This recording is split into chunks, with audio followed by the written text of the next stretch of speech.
Good evening, everyone. Welcome to my channel. My name is Kofi Abukomi, and today I'll be presenting on memory. So we will start with an introduction. And what do we mean by memory? You know that for every computer, its performance actually depends on the memory and the processor. And for a while now, processors have they used to be very slow at the same level as the memory with the same speed. But currently, the speed at which processors are is 10 times more than that of the DRAM, which is a memory. And so we will delve into that and then look at some of the things that we can do to at least match that speed. Even if we are not going to catch up to the speed of the processor, at least there are several ways in which we can leverage on to speed up that process. And so there should also be an ingenious approach to designing this. And then this is what I said we'll be looking at. Um, it's it's it's been a while that memories have been very slow at that pace, whereas processors have been increasing from 25% to almost 50% every year. And so at that s- pace that it is moving, at least the memories should also move at that speed. But then currently that is not so.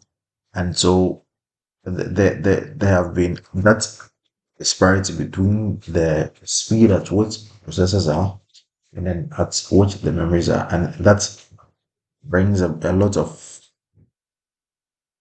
issues in terms of performance. And so engineers have actually come up with a way to actually deal with that process. And that is what will be the focus of this presentation. And so what do we mean by memory hierarchy? Um, it's a step or a triangular way. We will depict it using a triangular way. It's actually a hierarchy in which we move from the very or the slowest memory to the fastest memory. And so that is what we will be dealing with. And so we will use this picture to depict it. And as you can see that the lower axis or the x-axis actually depicts the capacity, and then the y-axis actually gives you the speed. And so as you are moving up, you can see that the speed is actually increasing. And so you could see that from the register, the speed is high. From the cache is a little bit, it's also high. From the main memory, you can see that the speed is slowing down. And then when you get to the virtual memory, it's also slowing down. And so you also can see the technologies that are actually used to build these memories.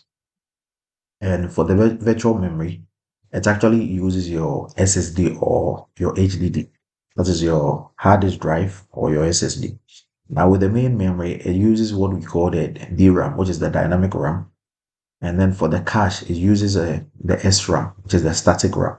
For the registers, it uses the flip-flops to build the registers. And so let's move forward and then see how some of the things will be in relation to that.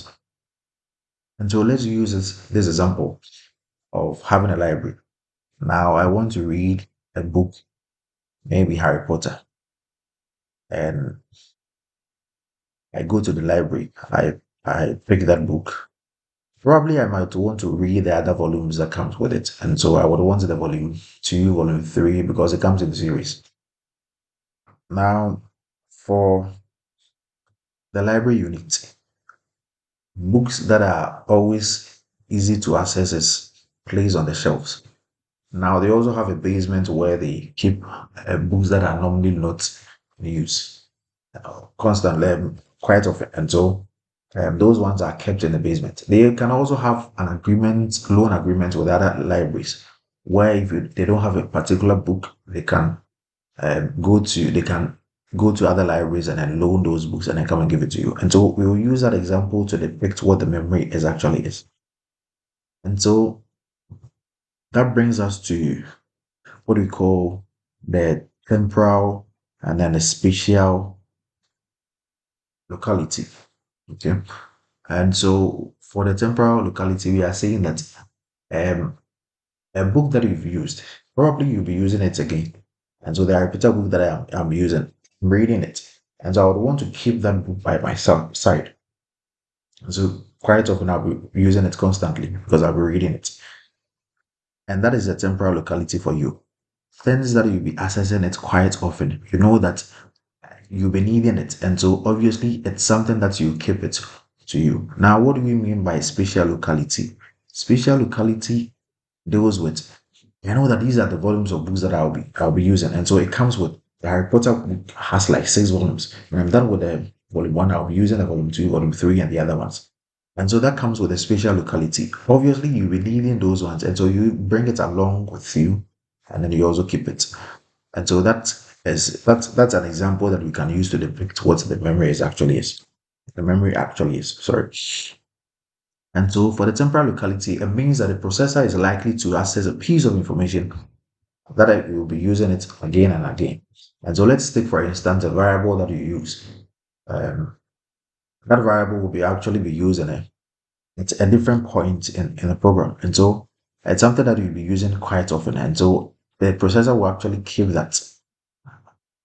Um, and for the library that I talked about, it's the same thing. I'm reading a Harry Potter book, so I have to keep it by my side because I know that I'll be reading and I'll be using it quite often. And so that actually is for the temporal locality.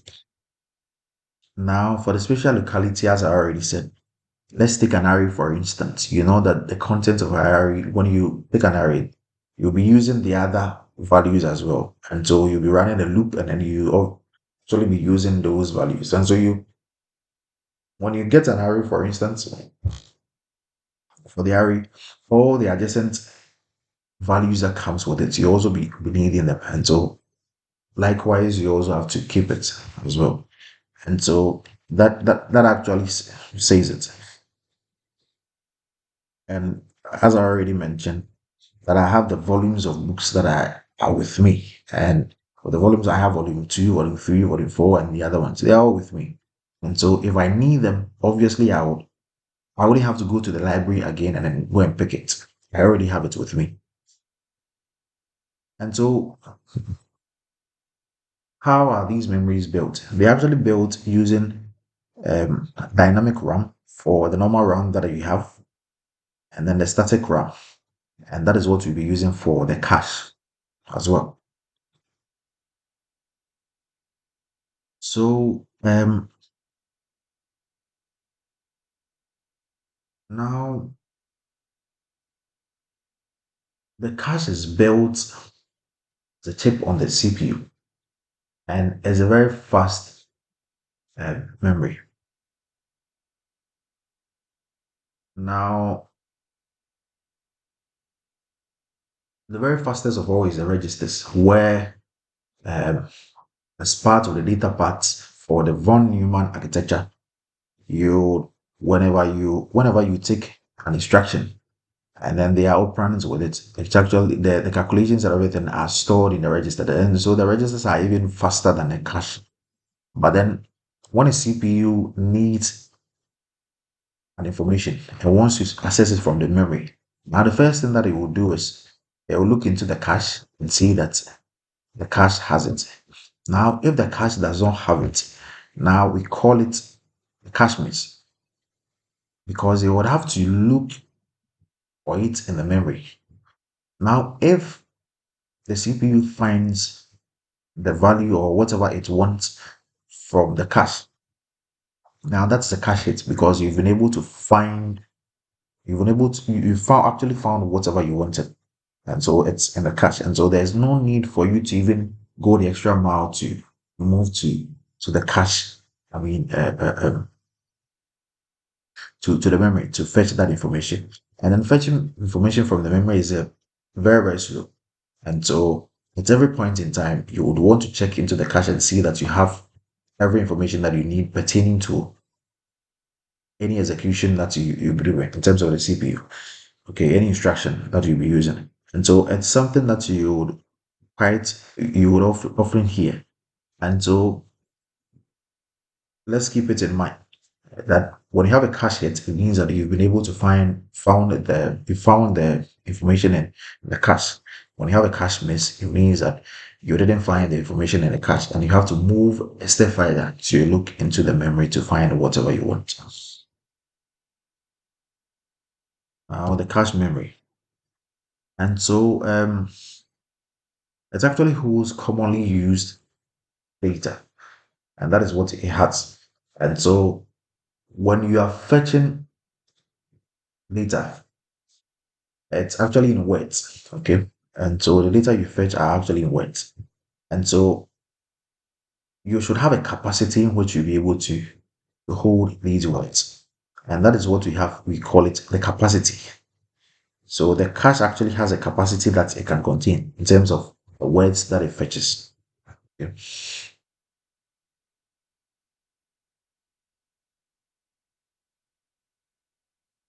So let's move on. I think that I already talked about this one. So when you have data in the cache, okay, there's something we call the first in, first out. Um, and there's what we also call the least recently used. So data that has already been used and the cache is full, and then you need to fetch additional data for use for any execution that you are doing. That data needs to be evicted for a new data to be replaced for. And so it's something that we also have to keep in mind. So the cache fetches one word from memory. It may also fetch several adjacent words. And so I made mention of the fact that when you are using an array, and that array, you fetch that array for execution. And so you would see that you would want to use the other adjacent words in terms of maybe if you have a loop that you have to do, I mean, you want to access this one, and some indexes from the array, obviously you'll be needing them. And so why not keep it closer to you so that it would help you speed up whatever you are doing. And so when you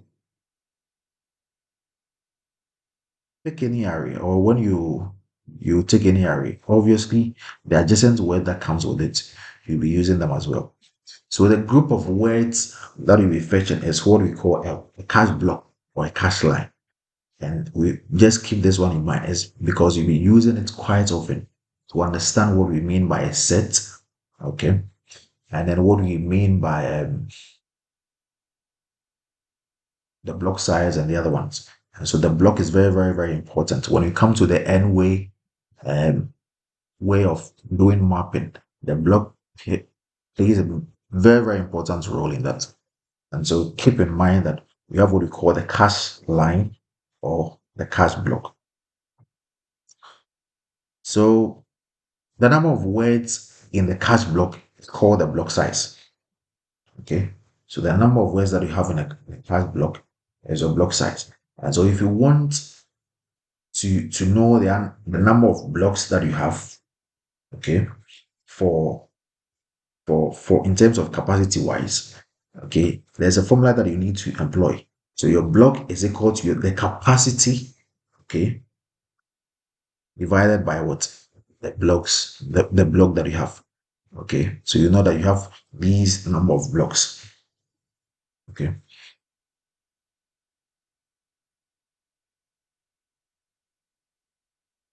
So your capacity, you know that we have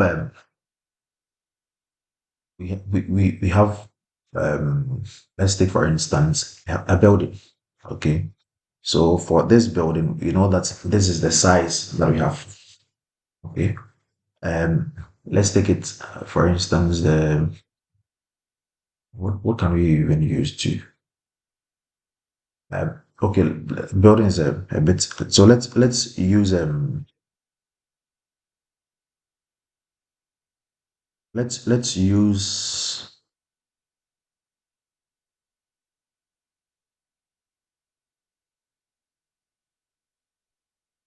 So let's use a box for instance. Okay. And then you know that the box can carry the content of the box is it can take up to like 20 books. And so you know that the capacity of it, okay, in terms of blocks is 20 books. Okay. So those are the blocks that you, in terms of capacity wise, the capacity can contain this number of blocks. And so when we have a box, for instance, you can also say that these are the number of books that can be contained in the block or in the book, sorry. So what is a cache set? Cache is actually categorized in terms of sets. Okay, so let's take the sets as rows and let's take the blocks as columns in the what in the sets. Okay, so we can have a set that contains one block which occupies all the block, all the sets. Okay. Now we can also have a set which has two blocks. Okay. And so with that one, if you want to access anything, there are actually two blocks that you have. So for every set, you have like two blocks, and those are the columns. Okay. So you have two columns. Right. Now, if you want to really understand, so we go further to explain what we mean by mapping. Now we map the memory address to the data that we have in the cache. And so the data that we have should be able to be matched to the memory location that we have. And that is very, very important because hash is actually categorized and what in sets. And so if you want to be able to do this mapping, we need to understand the sets properly. Now, if the set contains more than one block, the data may be kept in any of the blocks in the set. Right. So, as I already said, the relationship between the address of the data in memory and the location of the data in the cache is called what? Mapping. And that's what I already said. And it's very, very important. You need to take a look at those ones because if you want to get where the location of the data in which is in the cache is, it needs to be mapped to the memory. Okay. So you know that each cache memory maps to exactly one set. Okay. It maps exactly to one set. Okay. If each memory address maps to exactly one set in a cache. However, in terms of the blocks that we have in the set, okay, if it's being mapped to the blocks, it can be any block. So we come to what we call the direct mapping, the n set way mapping, and then we also have what we call the fully set mapping. And so we take a close look at those ones. Now, what are the types of mapping that we have? As I already said, we have actually three types of mapping that we can do. Now, we have the direct map cache, we have the n set way map, n way set associative cache, and then fully associative cache. Now, what do we mean by direct mapping? Now, you know that I already said the caches are grouped in columns. And so we can have one column that actually occupies a whole set, and that is at one block. And so if the memory address maps to one block, exactly in the set, okay, it actually takes, so that the cache, the set equals that block, okay, so the set actually equals that block. And that creates a whole lot of problems because there will be instances where there are conflicts. And so one needs to be mapped to the same block again. And the other memory access also have to be mapped to the same block. Okay, so you can see that I have set 0, set 1, and the other ones. Okay.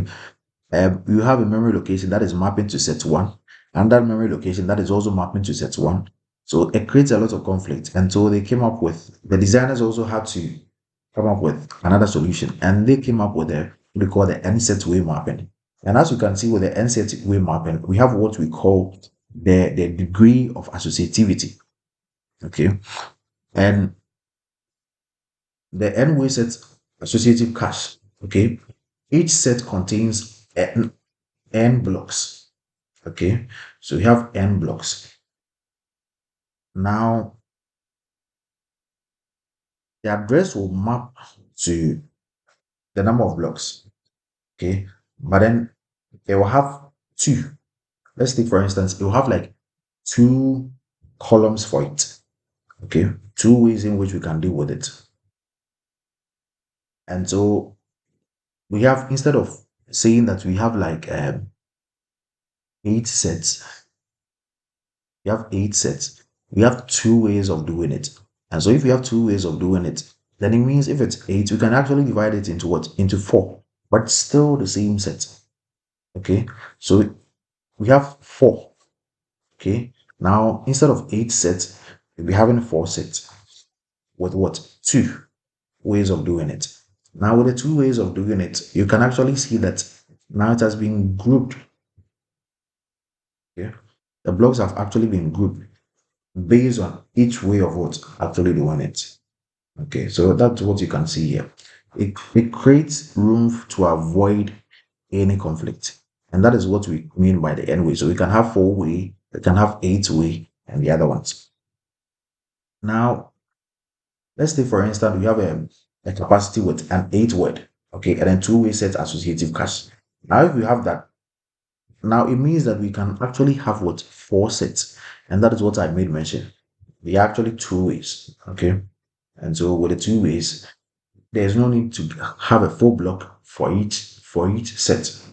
Okay, that gives you 8 sets, which it will create a lot of problem in terms of getting a lot of conflict.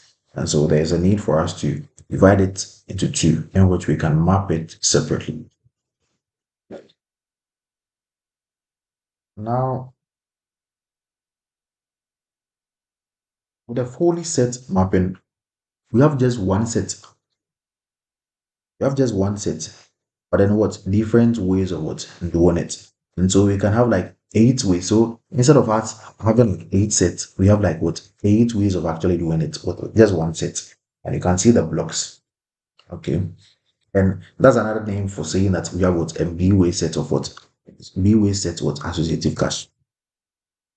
So caches are actually classified as either you what? Write through, okay, or the write policies for the cache. If you want to write it further into the memory, we have like two ways of classifying them. It's write through or what? Write back.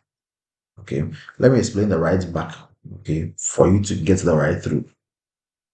Now with the write back, we have the cache. Okay. Which um the write through, with the write through one, there's a simultaneous writing of what data to the memory. You have the data in the cache and then you have the data in the memory as well. With the write back, that is not the issue. Now you have the data in the cache. There's what we call a dirty bit. A dirty bit is one, okay, when it has been written to the memory, and then zero when it has not. And so if there is a conflict that you need to take that data out, it means that since it is one and that it has been written to the memory, it means you can evict that, right? And so with the write back, that is it. You have what we call a dirty memory, a dirty bit, which indicates whether it has been written to memory or not. So we have the write through where there's a simultaneous write on. We have you write the data simultaneously to the memory and then to the cache as well. Okay. And there's a write back block for you. The dirty bit is one when the cache block has been written and zero otherwise. Okay. So the cache blocks are written back to main memory only when they are evicted from the cache. Okay. So we come to what we call the virtual memory. Virtual memory actually uses the SSD or HDD. Now that is very very slow. That's very very slow compared to the memory and then the cache and then even the register. That is the least of all. So what do we gain from that? Capacity. Capacity. And so it gives you more room to have things in them compared to the memory. Now, the memory in turn will also be used as a cache accessing what the hard disk, okay, or the data in the hard disk in which you are using as a memory. And so now we have what the memory portion of the memory that is being used as what a cache to help access the data in the memory in the virtual RAM. Okay, so it's um it's very